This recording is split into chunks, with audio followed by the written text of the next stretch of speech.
या देवी सर्वभूतेषु लक्ष्मीरूपेण संस्थिता नमस्तस्यै नमस्तस्यै नमस्तस्यै नमो नमः। दोस्तों, इस बार शरद पूर्णिमा जो है वो 28 अक्टूबर के दिन है, लेकिन इस दिन साल का अंतिम चंद्र ग्रहण भी लगने जा रहा है।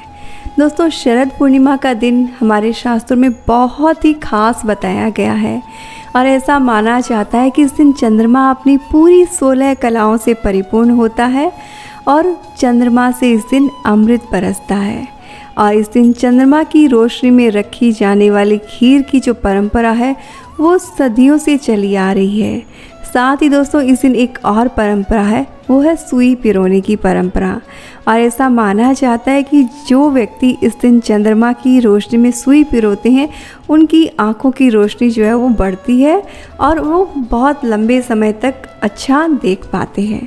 साथ ही इस दिन चंद्रमा की रोशनी में रखी हुई खीर को खाने से आरोग्य बढ़ता है, शरीर स्वस्थ होता है। लेकिन दोस्तों, इस बार स्थिति कुछ अलग है, क्योंकि इस दिन चंद्र ग्रहण भी है, तो दुविधा की स्थिति उत्पन्न हो गई कि इस दिन क्या करें।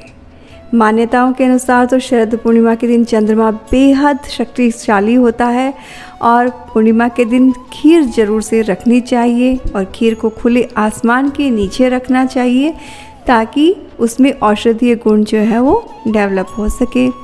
साथ ही एक बात और कही जाती है कि इस दिन खीर के सेवन से व्यक्ति को धन प्राप्त होता है। एक्चुअली धन प्राप्त होने की जो बात है वो इसलिए आती है क्योंकि शरद पूर्णिमा के दिन समुद्र मंथन के दौरान माता लक्ष्मी का प्राकट्य भी हुआ था और इसीलिए इस दिन को माँ लक्ष्मी के जन्म दिवस के रूप में भी देखा जाता है।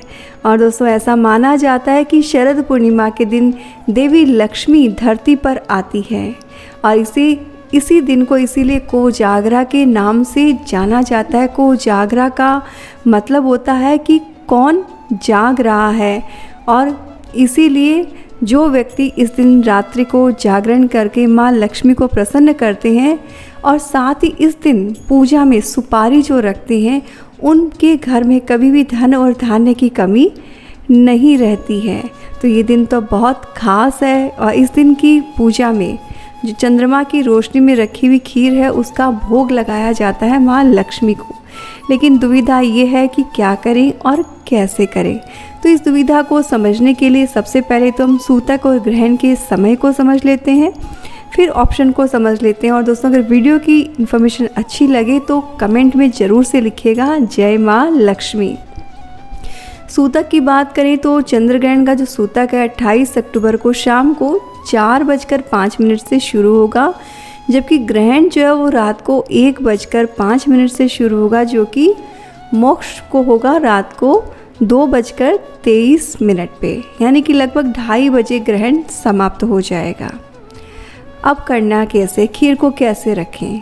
पहला ऑप्शन तो ये होता है कि सुबह जो दूध लेकर आएँ उसका आप जो है खीर बना के सूतक काल में ही आप उसे चंद्रमा की रोशनी में रख दें और सूतक ग्रहण शुरू होने के पहले ही आपने उसका सेवन कर लेना चाहिए, क्योंकि अगर आपने उसे बाहर रखा है तो ग्रहण के बाद उसको आप इस्तेमाल नहीं कर सकते, वह दूषित हो जाएगी।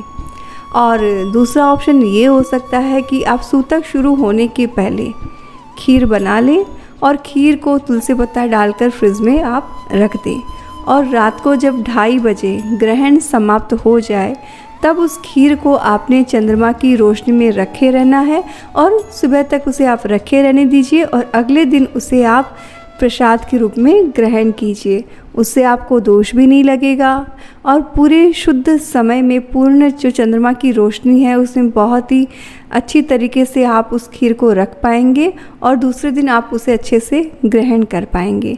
तो दोनों ही ऑप्शन आप कर सकते हैं। अगर आप सूतक काल में खीर को रखते हैं तो ऐसी दशा में आपने ग्रहण शुरू होने के पहले उस खीर को जो है समाप्त कर लेना है। ग्रहण के दौरान आपने उसे नहीं रखना है अगर आपने सूतक काल में खीर को बाहर रखा है तो।